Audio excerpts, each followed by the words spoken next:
Olá, seja muito bem-vinda ao Espaço Feminino. Que prazer bater um papo com você. Nós temos um encontro marcado aí de segunda a sexta, às 16 horas, aqui na Boas Novas. E que bom saber que eu posso contar com você aí para bater esse papo, que eu não estou falando sozinha e que tem muitas pessoas assistindo a gente. Hoje o nosso programa está muito especial. Vamos falar sobre saúde dos olhos. E para conversar aqui comigo, eu tenho o Dr. Keller Azevedo, que é oftalmologista. Seja bem-vindo. Muito obrigado. Hoje a gente está falando, mais uma vez, sobre saúde dos olhos. Se você ligou sua TV agora, eu tenho aqui o Dr. Keller e na música eu tenho o André.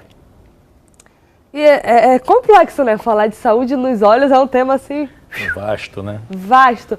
Mas, cara, imagina o que é um problema no olho, né? E eu acho que conversando a gente vai descobrir que o equilíbrio do corpo inteiro pode alterar os nossos olhos, não é isso? Sem dúvida. Na verdade, o equilíbrio não vai alterar nada, né? Mas o desequilíbrio não é só uma coisa mais local. Tudo pode estar aí, tudo é atrelado, na verdade, doutor? Sim, o corpo é um só, né? Então, várias doenças sistêmicas, inclusive, pode causar alterações nos olhos, né? As mais frequentes, por exemplo, pressão alta, diabetes, são as que mais frequentemente causam alterações oculares. Mas tem uma infinidade delas. O corpo é um todo. O que mais compromete a saúde ocular? A saúde dos olhos, vamos dizer assim, é mais fácil, né? Mais simples. É uma questão genética, são fatores externos? O olho, apesar de bem pequeno, ele sofre várias alterações, tanto externamente quanto genéticas. Então, assim, existem várias doenças nos olhos que são predominantemente genéticas. Por exemplo, a catarata congênita, glaucoma congênito. Existe uma doença que aparece mais entre 8 a 15 anos, que é o ceratocone, também tem um fator predominantemente genético. Mas também existem inúmeras alterações do ambiente, conjuntivites alérgicas, traumas, poeira, uso excessivo de telas, causa um cansaço visual significativo. Então, o olho, como o nosso corpo, ele tem pode desenvolver tanto alterações que vêm da genética, quanto ao longo dos anos também do envelhecimento, dos fatores ambientais. O tempo é ingrato com tudo, né? Com tudo, certamente. O olho, ele é um órgão relativamente, frágil ou não? Ele é forte, a gente sabe pouco sobre, né? Na verdade, ele é frágil, porém, apesar de ser frágil, como o Papai do Céu fez tudo com estratégia, né? Ele colocou ele numa cavidade óssea, né? Então, o olho ele está relativamente protegido, porque ele está dentro do osso, né? Que é a órbita que protege o olho, mas ele é molinho, ele é frágil, né? Suscetível a problemas. Então, todos os órgãos, na verdade, que o nosso corpo tem de maior importância, de alguma forma Deus protegeu, né? Então, pôs uma caixa óssea dura para proteger o cérebro, para proteger o olho, pôs uma caixa torácica para proteger o coração, os pulmões, e as coisas, digamos assim, menos vitais são um pouco mais desprotegidos, os membros, os órgãos do abdômen. Legal. Então, ele é frágil, mas está relativamente protegido. É um equilíbrio, assim, espetacular, né? Se tu parar para pensar, a gente fala muito de pele, é um órgão maior e tudo, e a gente tem muito, tem se tratado muito, tem se batido muito na tecla de, por exemplo, cuidados de pele, tem que passar protetor solar todo dia, tem que não sei o que, usa isso. Tem algum tipo de cuidado ou higiene que a gente tem que ter diariamente com os olhos? Sim, na verdade, por exemplo, os cílios funcionam como uma espécie de proteção para os olhos, como uma espécie de todo. Então, eles, assim como os pelos do nariz filtram o ar que a gente respira, os cílios retêm a poeira do dia a dia. E a gente, hoje em dia, vivendo numa cidade grande, mesmo em cidades menores, às vezes o pólen, por exemplo, na época da primavera, enfim, muitas impurezas se acumulam nos cílios. As mulheres usando maquiagem... Eu ia perguntar sobre isso. Pois é, então assim, não pode usar maquiagem? Claro que pode.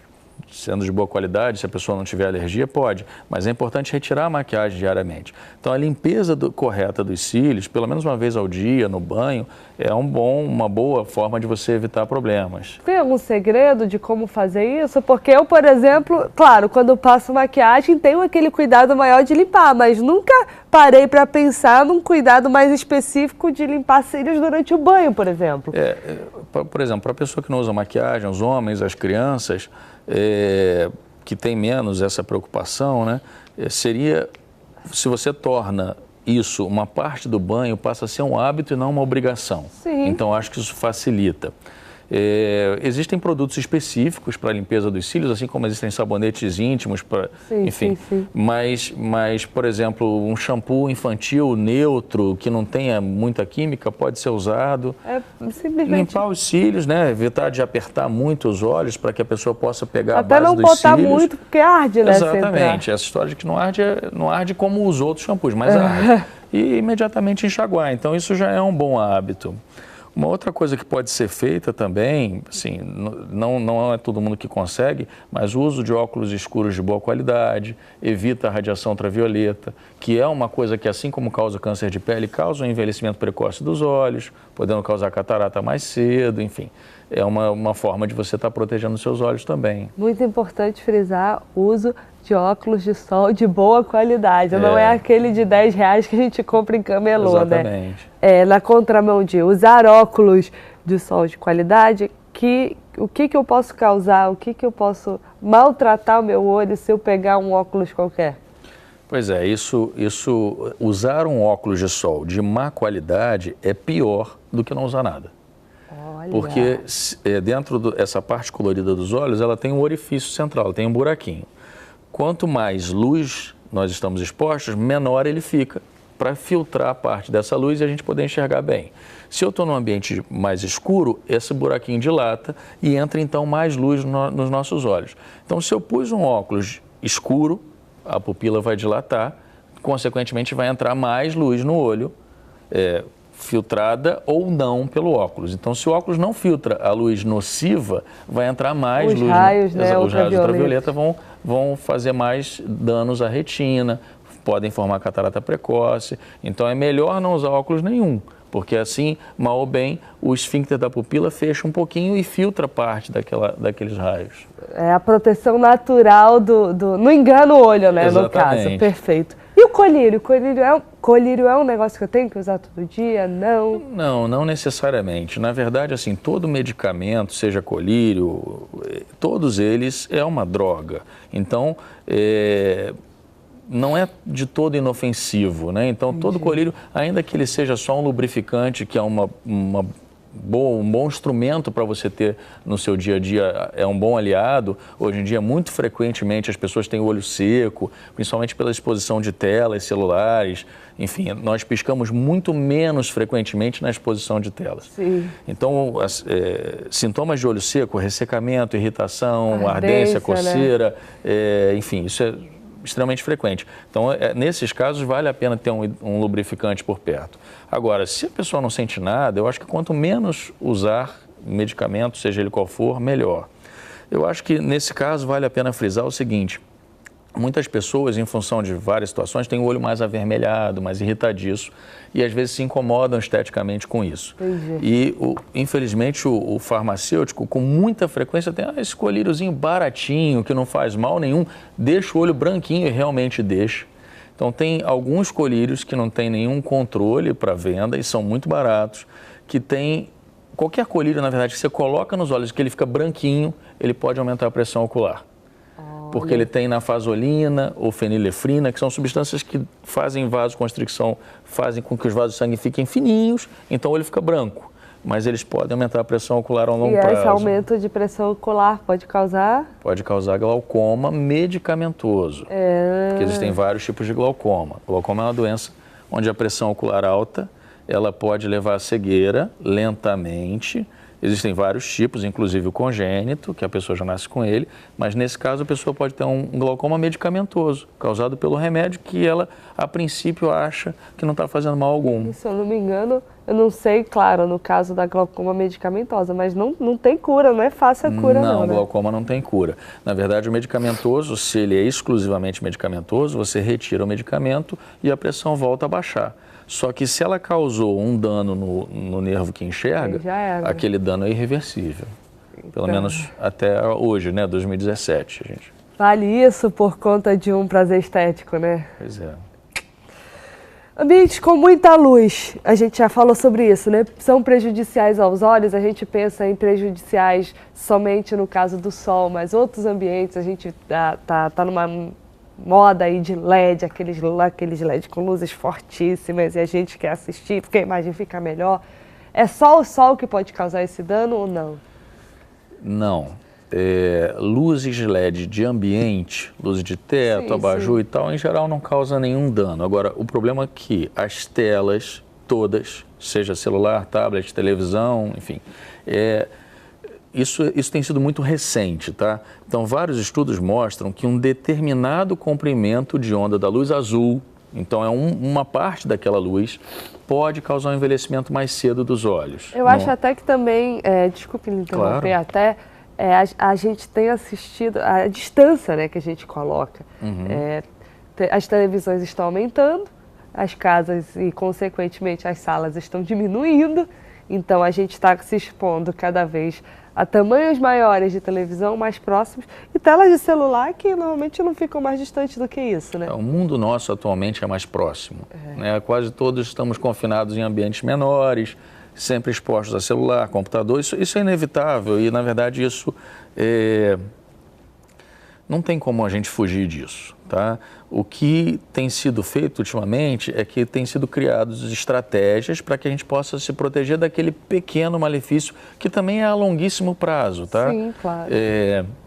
Então, hoje, por exemplo, você tem óculos, alguns tipos de óculos que na massa do óculos tem um filtro que protege contra a luz específica das telas. Olha. Então, isso é uma coisa interessante. Também têm sido desenvolvidos alguns medicamentos que são basicamente polivitamínicos, com quantidade de vitaminas suficiente para que lá dentro do olho seja feita uma barreira para proteger as células do envelhecimento.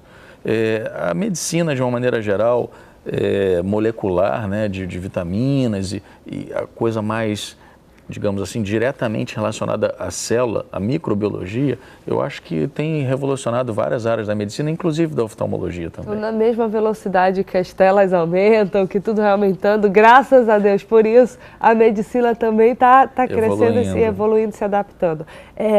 A pergunta que eu tenho agora, enfim, eu não sei se é uma afirmação ou se é uma verdade ou não, eu tenho notado que eu tenho visto mais crianças usando óculos.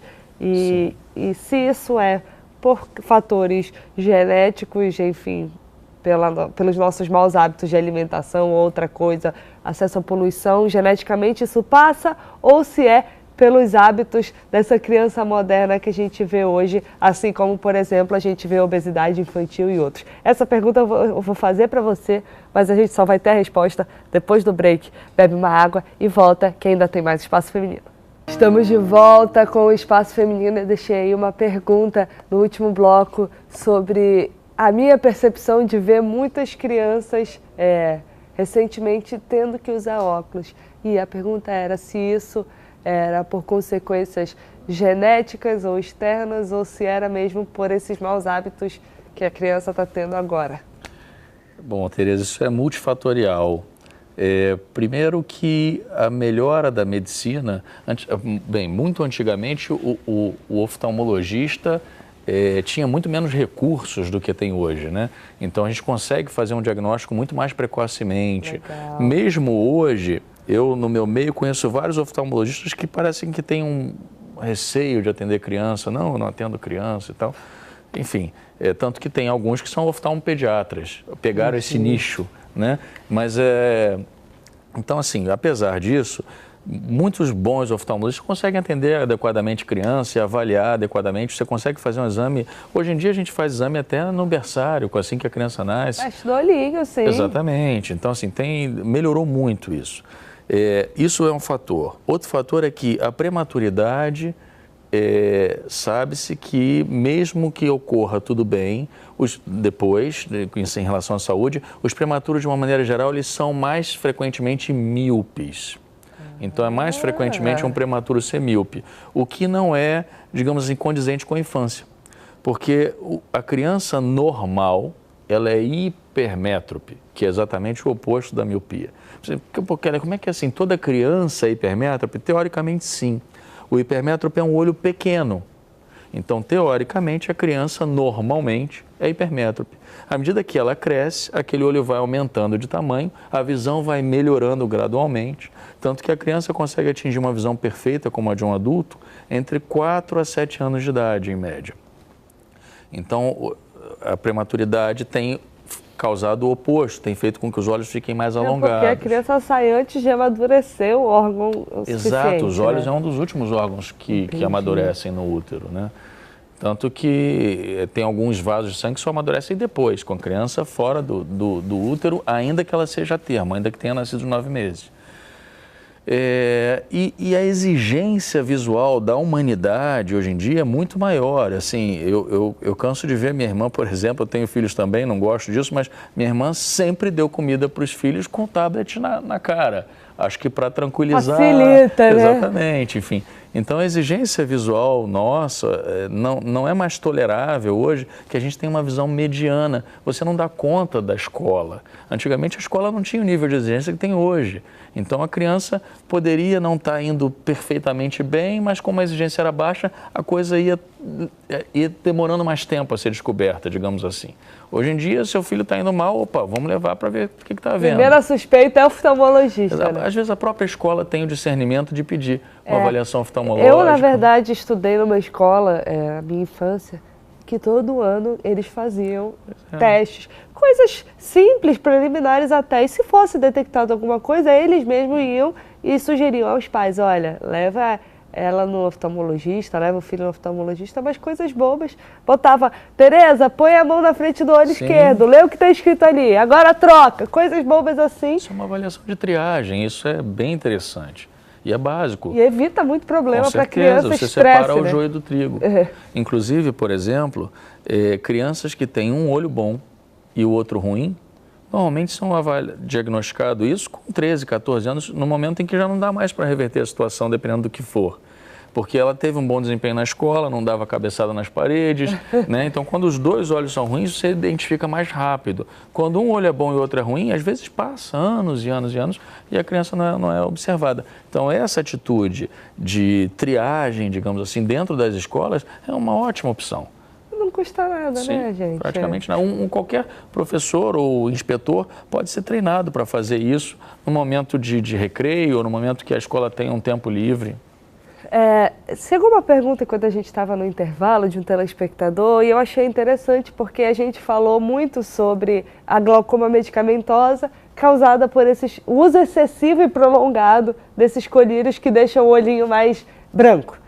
E aí a pergunta é, quanto tempo demoraria para o efeito do colírio passar e eu ficar tranquila? Opa, beleza, não causei essa glaucoma medicamentosa. Tá, então assim, em torno de 24, 48 horas em geral, Rápido. O efeito do colírio já passou. Legal. Então, usei 3 vezes essa semana e nunca mais usei, tive glaucoma? Não, com certeza não. O problema é o uso disso prolongado, porque normalmente quem tem o olho vermelho usa com muita frequência. Né? Não é só... Eu até tenho alguns pacientes que falam, mas doutor, o meu olho está muito vermelho. Bom, você quer usar para ir numa entrevista de emprego? Use, não vai morrer por causa disso. Vai tirar uma foto, emoldurar lá com a família, botar na sala? Use, mas evite ao máximo usar. E tenta lubrificar os olhos com outros colírios que não fazem mal, que isso já ameniza, não vai deixar o olho branquinho, mas já ameniza bastante. E o interessante é isso, porque a gente às vezes acha, meu olho está coçando, está vermelho, eu preciso de um lubrificante. E vai na farmácia, tem aí um lubrificante? Tem esse. Me vê o mais barato. Achando que só porque é colírio, teoricamente, a gente tem muita mania de achar que é porque esse fabricante é outra marca mais conhecida, por isso que é mais caro. E não é bem assim, né? Sim, tem alguns que são bem famosos, porque já tem décadas de... Mas não é exatamente isso que determina o preço, é isso que eu estou dizendo, né? Não, tem, nafasolina, fenilefrina, são substâncias que a gente deve fugir em relação ao colírio, mas é também fácil detectar. Pingou, ficou branquinho quase que imediatamente, não é bom. Alguma coisa está errada. Olha aí, esse teste eu acho que é muito interessante aí para você que está em casa. Eu fiquei curiosa, no início do programa a gente comentou um pouco sobre outras doenças que poderiam afetar os olhos. Como, então, que, por exemplo, a pressão alta e a diabetes podem afetar? O que a falta do açúcar, o excesso do açúcar no sangue pode fazer para afetar o olho, parece que não tem conexão aí, né? Na verdade, assim, o diabetes, ele não afeta os olhos, ele afeta os vasos sanguíneos. Como eles estão no corpo todo. Entendi. Então pode causar insuficiência dos rins, pode causar amputação de um membro, enfim, um AVC. Então altera os vasos sanguíneos.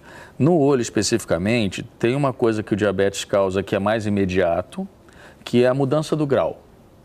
Como assim a mudança do grau? Então, às vezes o paciente, por exemplo, ele estava já com mais de 40 anos, tinha dificuldade de ir perto, e aí a diabetes sobe, ele nem sabe, e poxa, agora eu estou lendo bem, tá ótimo, minha visão de perto melhorou. Tô melhor. Pois é. Por quê? Porque ele está ficando míope. Então, quanto maior a taxa de açúcar, mais a pessoa fica míope. Então, se a taxa baixa, ele fica hipermétrope. Então, essa oscilação da taxa muda muito o grau. Tanto que a gente pede para que a diabetes esteja relativamente controlada para que a gente possa fazer um grau correto, né? Legal. Então, essa mudança de visão, digamos assim. Porque não é barato, tá toda hora fazendo óculos diferente, né? Nem um pouco. Agora, isso é uma coisa que é ruim, mas é razoavelmente passível de solução. O problema maior do diabetes é que, tentando explicar de uma forma bem leiga, imagina que os vasos de sangue sejam a tubulação por onde passa o sangue dentro do nosso corpo e o diabetes destrói células da parede desses tubos. Então é como se ela fizesse furos nos vasos de sangue. Caramba! Quando isso acontece de forma leve, começa a sair, extravasar, infiltrar os órgãos ali ao redor de substâncias que são mais fluidas, que não são muito... Não vai passar, por exemplo, o sangue vivo, vai passar a parte fina do sangue. E isso começa a fazer uma infiltração, seja no rim, seja no cérebro, seja nos olhos. E se a coisa se agrava muito, se faltam muitas células naquela parede, começa a vazar sangue de fato. O que nós chamamos de retinopatia diabética. Para que a pessoa tenha realmente retinopatia diabética, em geral, ela precisa ter diabetes há alguns anos já e descontrolado. Porque se ela está com diabetes bem controladinho, raramente evolui para essa situação. Mas, em geral, quando já está assim, é quase sempre grave. Entendi. Porque eu posso usar, por exemplo, uma espécie de laser, estou tentando falar de forma bem leiga, para soldar aqueles buraquinhos ali, mas se a diabetes não está controlada, eu fechei essa tubulação, ali do lado aparece outro. Então, a pessoa quando tem uma retinopatia diabética já avançada, em geral, já tem uma gravidade de visão, acometimento de visão já definitivo. Entendi. Entendeu? Então, com que frequência a gente deve estar indo? Até se não usar óculos. Você usa óculos, André? Nunca precisou? Graças a Deus. Nunca precisou. Sortudo, né? Sortudo é ele. Quem me dera poder viver livre disso aqui. Mas olha, muita gente quer usar óculos por questão estética, né? Sim, sim. E eu aprendi isso com o meu cunhado. Ele diz, não é ruim usar óculos, o problema é quando tu depende dele para enxergar, né? Com que frequência? Até quem não usa óculos deve acompanhar e quem usa? Na verdade, todos deveriam acompanhar, não sei se o André faz isso, todos deveriam acompanhar uma vez por ano.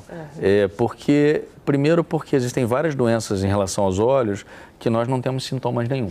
Como, por exemplo, glaucoma, a própria retinopatia diabética quando está inicial, uma retinopatia hipertensiva, como a gente estava falando da hipertensão. Claro, se você tem uma conjuntivite, se você tem alguma coisa que abaixou a sua visão, é óbvio que você vai procurar. Mas muitos sintomas, muitas doenças, elas começam tão lentamente que você, quando percebe, já teve um prejuízo de visão significativo. Então, o ideal seria que a gente procurasse anualmente. Não quer dizer que você tenha que, digamos assim, usar óculos. Às vezes, muitos pacientes têm um grau pequeno até que nem sentem falta do óculos e não precisam usar óculos. O óculos, na verdade, é uma ferramenta. Mas convém fazer essa avaliação anual. Olha, eu, por exemplo, o meu grau não é muito alto. Mas eu acho assim, quando eu comecei a usar óculos, por exemplo, era 0,25. E eu falava, olha, se não fosse comigo o problema, eu ia dizer que a pessoa estava de brincadeira, cara. A visão ficou HD. Não, e eu sentia muita dor de cabeça. Tinha uma época que eu perdi o óculos e até o outro ficar pronto. Meu esposo estava dizendo, não é possível que isso seja só vista. Pelo amor de Deus, chamei outro médico. O óculos chegou. Puf, no outro dia eu estava curada. Impressionante. O que acontece também é o seu nível de exigência visual.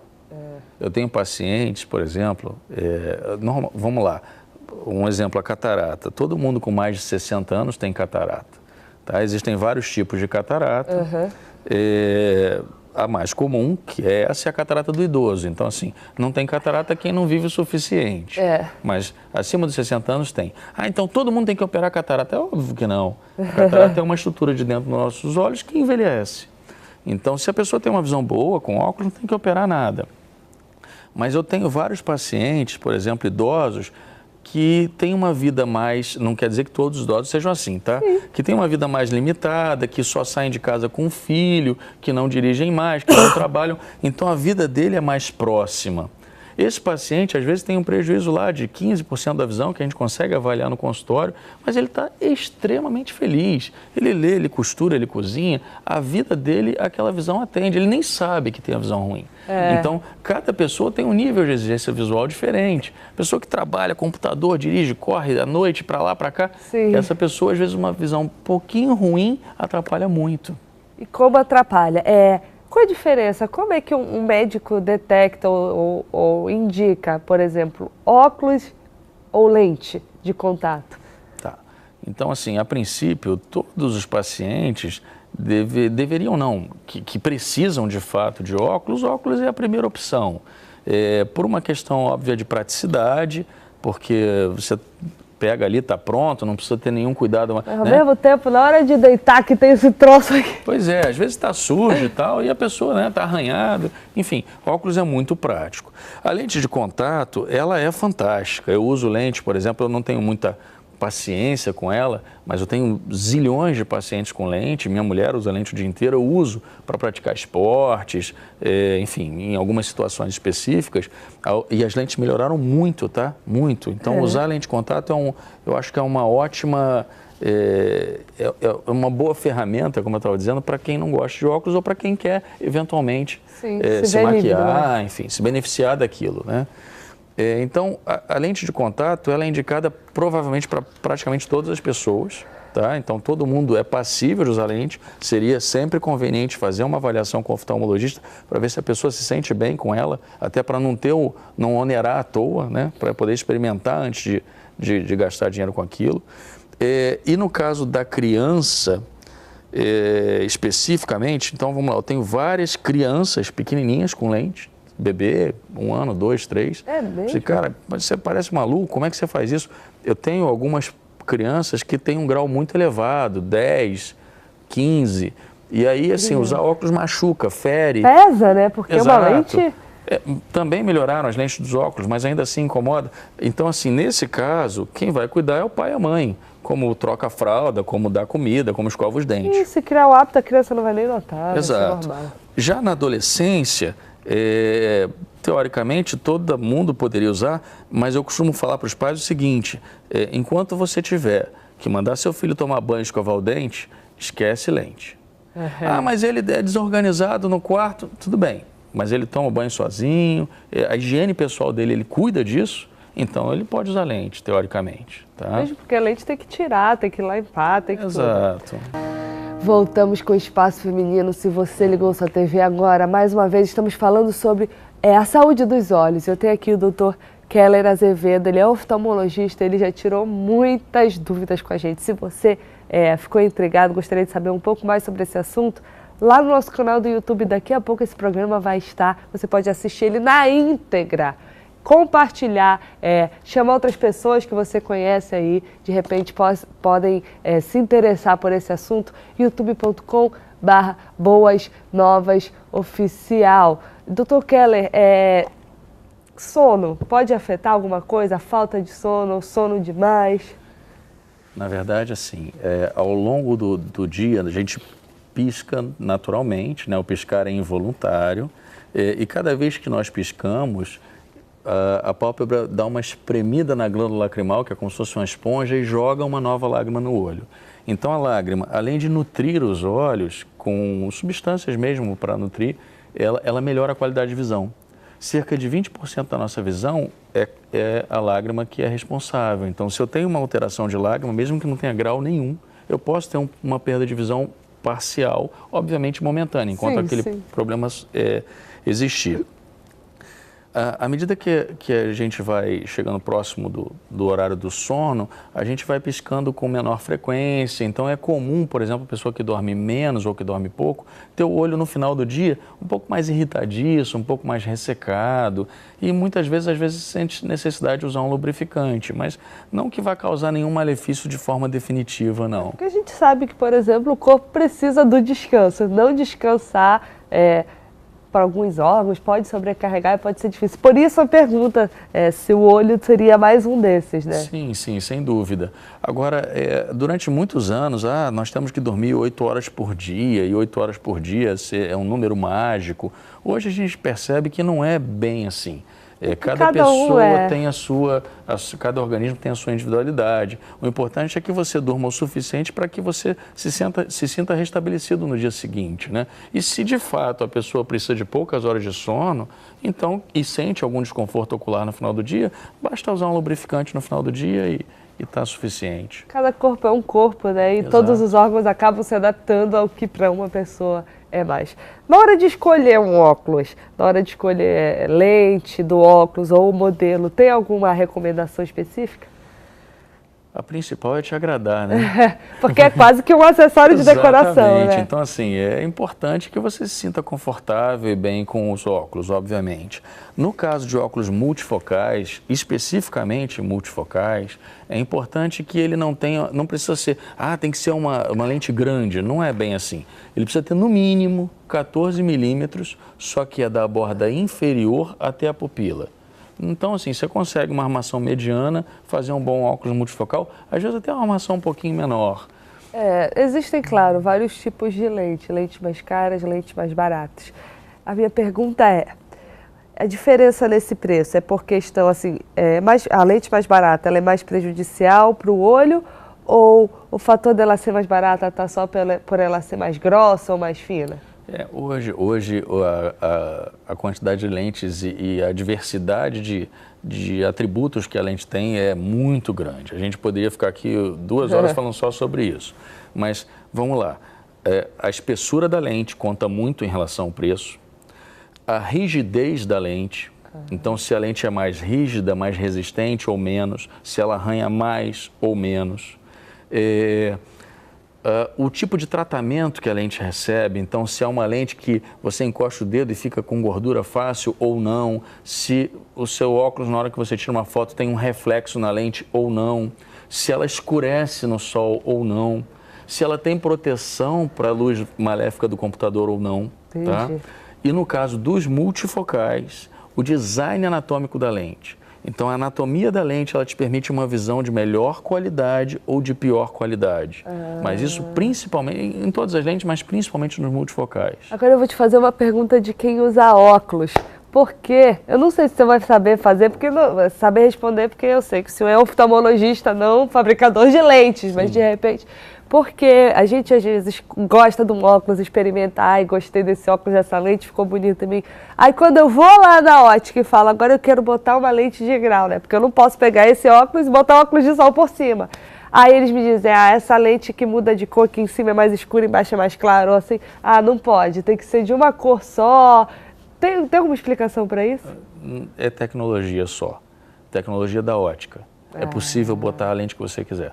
Olha. Tá? Então, assim, basta que a ótica tenha, mesmo que ela não tenha, que ela tenha uma parceria com alguém que tenha essa tecnologia. E a curvatura da lente faz alguma diferença? Sim. Numa lente de grau, se o óculos for muito abaulado, aqueles óculos abelha, mas isso é muito. Ele pode ter uma curva, ser um óculos esportivo, tá? Não precisa ser aquele óculos tradicional, ele pode ser um óculos esportivo, mas se a curva for exagerada, aí atrapalha para fazer a lente de contato, que você pode ter uma distorção lateral, atrapalha para fazer a lente dos óculos, que você pode ter uma distorção de imagem.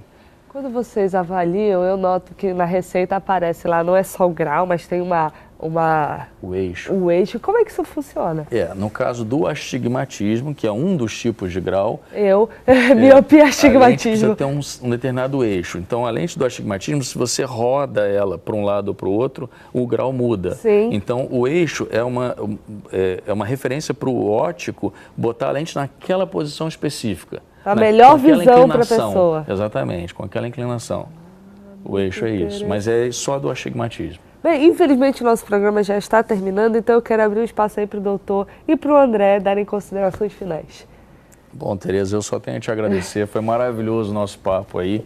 Se os ouvintes, os espectadores quiserem mais informações, podem acessar também nosso Instagram, Facebook, Dr. Keller Azevedo, Dr. de doutor, Keller KE2LZR, e o que precisar a gente vai estar sempre à disposição. Obrigado. Então, André, você tem enriquecido a sua experiência aí de saúde dos olhos, entendido um pouco melhor esse órgão que eu acho até que pouco se fala sobre. O Espaço Feminino está aí porque você nos assiste e se a gente abordou esse tema hoje, pode saber que tem alguém aí que pediu, que foi procurado e a gente procurou, assim, dar o nosso melhor, trazer uma pessoa qualificada para esclarecer as dúvidas e que você tenha entendido tudo o que você precisava. Até o próximo programa. Fica aí um grande beijo meu para você que está em casa, um grande abraço.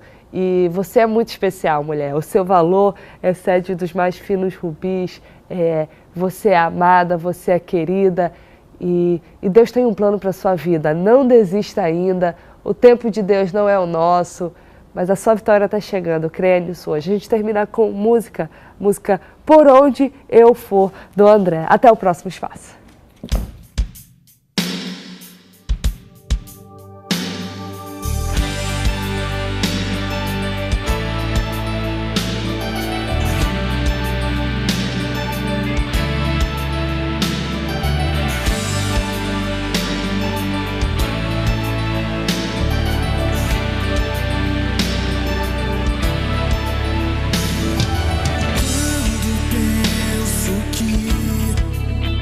Esqueceu de mim, tu me surpreendes quando eu cair.